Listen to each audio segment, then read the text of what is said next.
কেননা আমি যেকোনো সময় মারা যেতে পারি। বলা যায় না কখন কি হয়।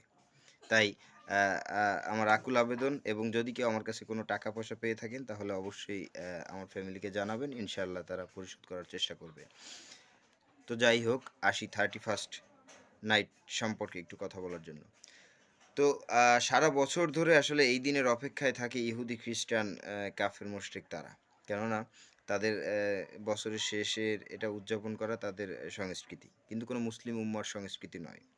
একজন মুসলমান কোনোভাবেই ইহুদি, খ্রিস্টানদের সংস্কৃতি বুকে আঁকড়ে ধরতে পারে না। আমি একজন মুসলমান হিসাবে আমি তীব্র নিন্দা জানাই। আপনি একবার বিবেচনা করেন যে আপনি 31st নাইট পালন করার সময় যদি আপনি এই অবস্থায় মারা যান, তাহলে আপনি কাল কিয়ামতের ময়দানে আল্লাহর সামনে কোন অবস্থায় দাঁড়াবেন? কি বলবেন আল্লাহকে? কি বলবেন যে, "আল্লাহ, আমি তওবা ইস্তিগফার বা দোয়া কালাম পড়ে আসতে পারি নাই। আল্লাহ, আমি নামাজ পড়তে পারি নাই। আল্লাহ, আমি" যারা 31st